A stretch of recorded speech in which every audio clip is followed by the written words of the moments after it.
एक ऐसा सम्राट जो युद्ध जीत के भी हार जाता है और भारत की दिशा को बदल के रख देता है। जी हाँ, हम बात कर रहे हैं सम्राट अशोका की। एक ऐसा शौर्यवीर महान सम्राट जो किसी से नहीं डरता, किसी के आगे नहीं झुकता और जीत पे जीत हासिल किए जाता है। पर ऐसा क्या होता है कि वो एक युद्ध की वजह से पीछे हट जाता है और अपनी दिशा को अहिंसा के पथ पे ला देता है। हाँ, वो उस युद्ध का नाम है कलिंगा वॉर। कलिंगा वॉर 261 में हुआ था।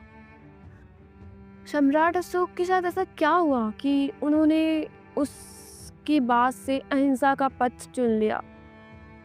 दरअसल बात ऐसी थी कि उन्होंने देखा उस युद्ध के खून खराबे को। वो एकदम बदल से गए, उनका माइंड बदल सा गया कि इतना खून खराबा क्यों? जब लाइफ है तो हम उसे अच्छे तरीके से भी जी सकते हैं। इतना खून खराबा, झगड़े, सब कुछ क्यों?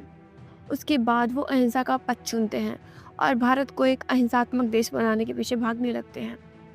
वो अच्छे एकदम तरीके से धर्म का प्रचार करते हैं। उनसे ही आता है धम्म। उसके बाद उस धम्म के माध्यम से वो लोगों को अहिंसात्मक चीज़ें सिखाते हैं, दयावान होना सिखाते हैं एक दूसरे के प्रति। और फिर उनके दिमाग में अचानक से ये बात आते हैं कि हम हमारे जाने के बाद भी हम इसे कैसे जारी रखें कि ये सही रह सके और आगे के लोगों को भी संदेश मिल सके। तो उन्होंने कई मूर्तियाँ, धम्म, अभिलेख सब खुद करवाएँ और खुदवाएँ। फिर उसके बाद वो, अगर हम इसके बारे में जानना चाहें तो ज़्यादा दूर नहीं जाते हैं, हम अपने बगल में ही सारनाथ में देखते हैं। सारनाथ में भी एक अशोक स्तंभ है जो भारत का राष्ट्रीय चिन्ह है और जाना भी जाता है, वो 4 मुख वाला शेर।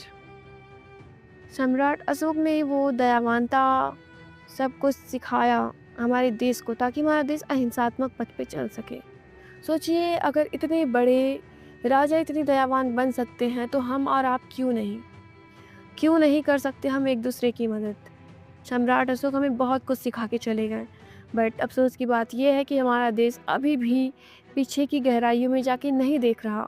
हम चाहते हैं कि हमारा देश आगे जाए और बहुत आगे जाए, तो हमें पिछले राजाओं को देखना चाहिए और आगे